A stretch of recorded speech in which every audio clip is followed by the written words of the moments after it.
Baixo a organización da Federación Galega de Motonáutica, este próximo sábado ás 10:30 da mañá arrancará no Peirao Deportivo de Portosín o Campeonato Galego Inclusivo Trofeo Fibralar.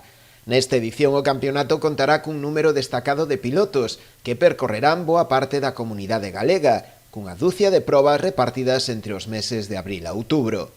Na proba puntúase a habilidade no manexo da embarcación, non a velocidade. Este ano damos un salto cualitativo que vamos a ter des probas e hai xa participantes novos que van a vir a probar, a ter esa inquietude de polo menos ver e ter a oportunidade de subir nun barco adaptado, non? El Campeonato Gallego de Motonáutica, la modalidad de slalom inclusivo, es un proyecto que encaja perfectamente dentro de las aspiraciones estas de un proyecto, un mar para todos. La Federación Gallega de Motonáutica, desde el primer momento cuando nos planteamos ahí unos pequeños clubs en poner en marcha un campeonato inclusivo, pues todo fueron facilidades. Ahora ya vamos con el sexto año. Sí.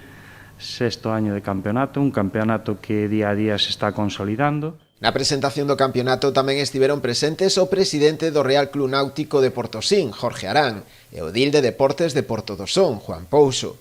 Os dous destacaron tamén a importancia de poder acoller este tipo de probas. Nosotros estamos encantados de poder hacer de anfitriones y colaborar en lo que podamos. Estamos también muy agradecidos de cuando así lo hemos requerido, siempre han estado también para echarnos una mano, o sea que poder celebrar juntos esto en estos días tan difíciles pues es una doble alegría. Os deportistas con diversidade funcional deben de ter todo o apoio tanto das institucións públicas como das privadas. Penso que é unha obligación para nós poder apoiar en todo tipo de actividades para este tipo de deportistas. Ademais de Portosín, a competición recalará en Outes, Ares, Cabo de Cruz, Castrelo do Miño ou A Guarda, entre outras localidades.